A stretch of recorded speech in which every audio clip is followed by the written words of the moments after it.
Okay, lightsabers for noobs. I'm an expert at this. Trust me, I've been in this since October. Okay, no, I'm not an expert, and there is more to learn out there, obviously, than what you're going to learn here. Actually, there's a really good video. Lando Sabers wrote the book on it, basically a beginner's guide to lightsabers or buying lightsabers or something like that. I'll link to it below. It's really, really detailed and in-depth. This is not that. This is just going to be a quick overview, kind of imparting on you what I've learned since I've been in this, like I said before, in October, since October. Seems like an eternity ago.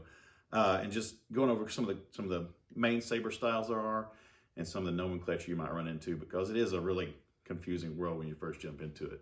And maybe this will help alleviate some of that and give me an excuse to make a video anyway. So let's get started. I'm just going to run over the PowerPoint, add to it as we go, and keep it as brief and concise as I can within reason. All right, let's go.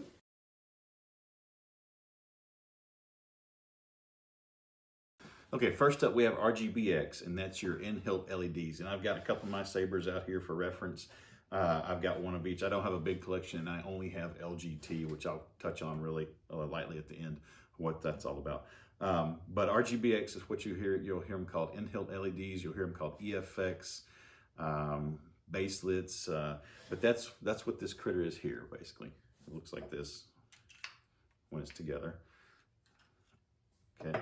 And it's just basically a strong flashlight. That one's, it's got a single LED in the middle of it. And it just shines up through a hollow tube and makes it glow. It has a little reflector in the tip that kind of shoots light back down to make it more even. What else? There's little or no customization on these. There's not a lot you can do as far as the soundboards go. They're fixed. They come with a certain number of fonts on there. They do have color changing. You can change the color. You can change through 3 different styles of blade effects most of the time. They do offer like a stronger version called a Tri-Cree, which is just 3 strong LEDs in there. Just makes a stronger light. You might hear, if you're looking around, RGB versus RGBX. RGB is the old style before they had any kind of smooth swing. The X, from what I understand, denotes some type of eco smooth swing or smooth swing. And I'm going to tell you right now, do not make a purchase of any type of saber without some form of smooth swing. The eco smooth swing's everywhere now. At least get that, because it's great. So smooth swing or eco smooth swing only. Don't forget that. RGB is the old style. RGBX is what you're going to be hearing most time for these baselets. All right, next up.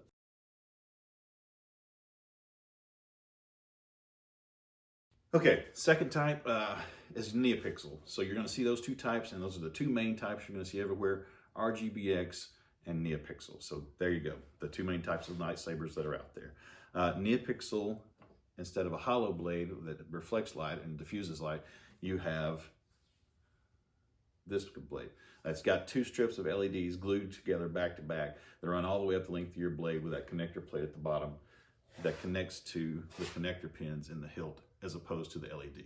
So instead of light shining up the blade, the light is actually in the blade on these. What else? These come with far more advanced electronics, usually. You'll hear Profi a lot. You'll hear CFX, which is Crystal Focus 10, Asteria, Golden Harvest. I'm sure there's others I'm missing. Profi is open source. You're going to hear and see that a lot. All the other ones are going to be proprietary and a little bit more user-friendly, from what I understand. I only have experience with Profi right now, so, and I've learned it, so it's not that hard, in and of itself. You might hear or hear people talk about neo cores, which is I don't think you're going to see them much anymore, but there used to be a neo core, which is a neopixel blade with a hilt with like cheaper electronics in it, with like non-smooth swing and just some cheap fonts, but it had a brighter, the neopixel blade in it. One thing that's popping up now, you're going to hear and see more of, I think, is the Xenopixel. It's from Dark Wolf, from LGT. You're going to see it everywhere else that sells LGT. And it's from what I understand, it's more of a user-friendly type of neopixel with some form of smooth swing, whether it be eco smooth swing or standard smooth swing. I'm not sure, but you're going to see that popping up and hear a lot about that, I think, coming up. These are highly customizable. You can change all kinds of stuff about the fonts. You can change the blade styles. You can, just unlimited what you can do basically, and there's all kinds of stuff out there on that. I won't get too much into that. These are also the brightest and most realistic if you're going for that look of, you know, what, as close as you can get it to a true lightsaber. NeoPixel is the way to go. Okay, let's get into the pros and cons of each one.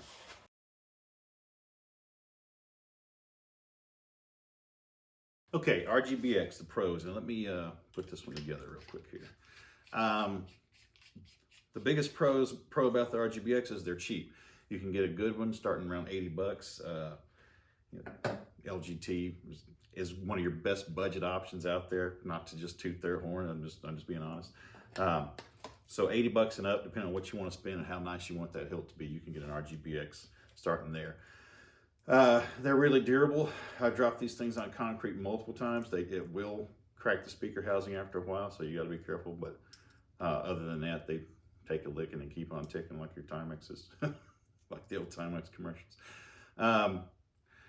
They're better for dueling because the blades are hollow, light, and cheap, and you can replace them for, you know, they're like less than 20 bucks most places. They're better for spinning too, except for the fact they might almost be too light sometimes. You can really whip them around a lot faster.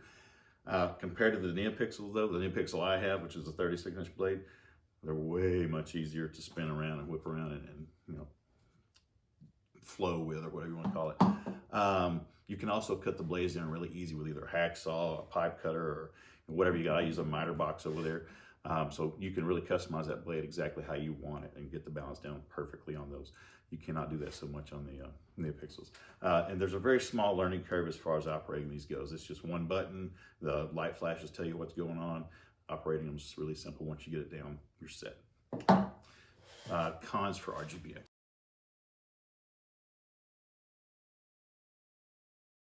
Okay, cons for the RGBXs. Except for what you can do to the hilt as far as aesthetics and cosmetics goes, there's not a lot of customization you can do. You could probably upgrade the speaker, but as far as the soundboard goes, most of your RGBXs are going to have a cheaper soundboard with fixed fonts, and they're not going to allow for editing or anything. You can get nicer ones up the ladder, you know, as far as brands go, but most of them are just your budget options, and that's all there is to it. The RGBX is also with the blade styles and the blade colors. Every time you change the font, you have to change that blade color and the blade style to match the font if you want it to. It does not lock them in and hold them on most of these budget options. Another thing with the RGBXs, on almost all the ones I've seen, is tip flare, which is just something that's going to be there because that's the way they're designed. You can see that right there, usually. Is it noticeable? Yeah. Is it bad? No, I got around it, no big deal. But it's there, and just keep that in mind if it's an issue for you or bothers you. The tips are not perfect on all the NeoPixels I've seen, but they're much better as far as light diffusion and light evenness goes. The last thing about the RGBXs I might say is they're maybe too light as far as spinning and flipping and dueling and stuff goes. They're better for your hands and arms because that's a lot of weight on that NeoPixel, flipping it around and whipping it around, and it does keep my arm wore out. But sometimes maybe you do want a little bit more weight, but you can, like I keep saying, play with that balance just with the blade length and stuff. So probably get it exactly where you want it. So maybe not too light after all. All right, next up, pros for the NeoPixel.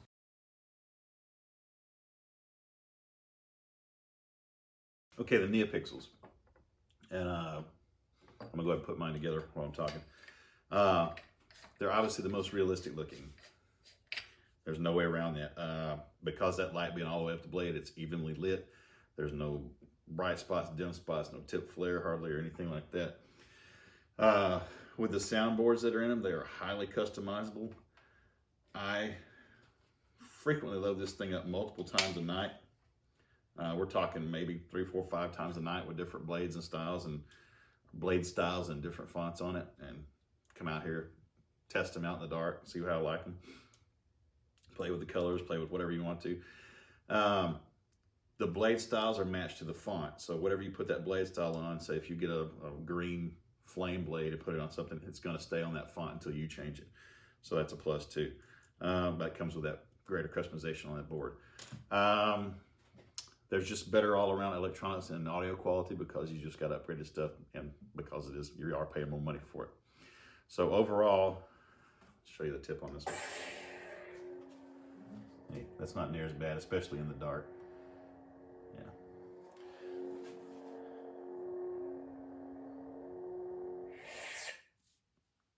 overall neopixel, you get what you pay for.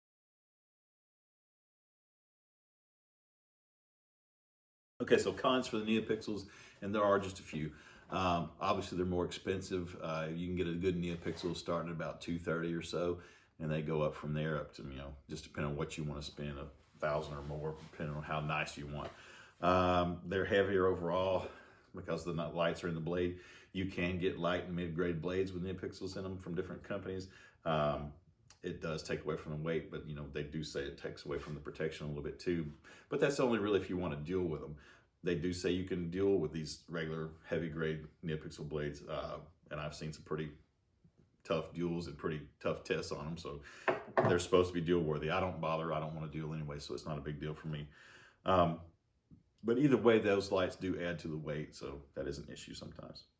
The blade lengths are fixed. They come in usually 36 or 32 inch. 32 is a really popular size. Mine's a 36. It's too long and it's too heavy. I've had to extend this handle out and swallow up as much as I can just to try to get it to balance out, because I do like spinning around the yard. So I recommend going with a 32 inch blade if you get a neopixel, just because it's going to be a lot easier to flip around and manage. And there is a steeper learning curve. They do come right out of the box with lots of fonts and lots of blade colors, and they're fun to play with for most all the manufacturers. So you're going to have a good time with it, even if you get it and never touch it again as far as the electronics and the guts go. But you do have to, especially with the Profi, learn a little bit and download a little bit. And, it's not just a click and a drop and that's it. But some of the other ones, from what I do understand, are a little bit more user-friendly. I just don't have any experience with those to tell you about them. All right, what else? Let's see.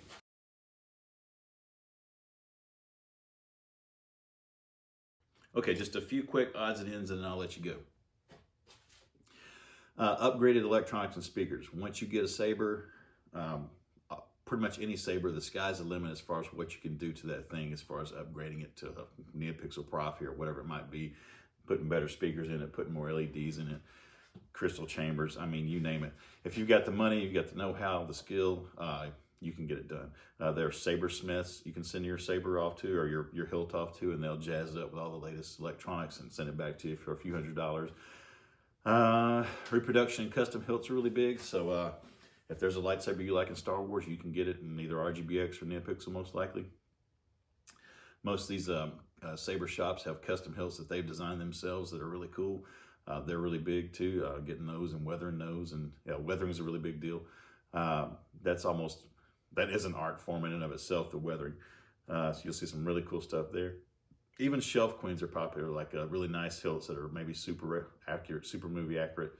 Sit on the shelf and look good and maybe light up and have sounds. Excuse me. Wait times. Unlike most other stuff you get into, or you have instant gratification, or what we're used to, there are wait times in the Saber community for various reasons. They just don't release a whole lot of stuff at one time. It's just not a huge hobby yet. I think there has been quite a big influx of people in since around the holidays, and I think everybody had the same idea after COVID that it was just miserable and they wanted something bright and pretty, so everybody had the same idea to go get a lightsaber, so that's kind of adding to it. They were kind of slow and backed up from Chinese New Year, so take what was already regular wait times from what I understand, and then add all that stuff to it, and you're looking at weeks up to months for some hilts and some stuff, just depending on what you get. So if you're one of these people that need it as soon as you can get it, kind of like I am, you're going to have to call around or look around and see what's available, before you make a decision. The community, Facebook, Reddit, Discord, everywhere you look, there's lightsaber guys or girls. And the community is pretty much thriving at this point. For the most part, they're really helpful. They'll answer any question you got, no matter how many times you ask it, basically. So I recommend, if you've got questions or you're just kind of checking it out and getting around, seeing what's going on, to get on there and just kind of start, just cruising around, seeing what they think of everything. Burritos. On Facebook, I've been told that if you put up a lightsaber for sale or a saber, that they might flag it or tag it or take it down because of weapon sales. So you see a lot of people, especially on Facebook, talk about burritos or tamales or whatever it might be. Mostly burritos. They might say, I have a loaded burrito or an empty burrito, and go from there. So they're talking about a lightsaber hilt when you hear something about Mexican food. It took me a little while to figure that one out. Scammers are really common because you can get a lot of cheap Chinese sabers, apparently, look like a legit lightsaber company, steal a bunch of pictures from other websites and make a bunch of money real fast and screw people out of money, from what I understand. So I just recommend asking on some of the forums or the communities if you have any questions about a company, and they'll be real quick to tell you whether they're good or not. I will throw up a little bit about LGT here at the end just to let you know what I've got and who I would trust and who I would buy from. So only thing else I got to say is if you're thinking about it, if you're on the fence, whether it be an RGBX or whether it be a neopixel, go buy one because they are a blast. I've got both, and just hours and hours of fun. I recommend it. So next thing I say is LGT. Let's talk about that.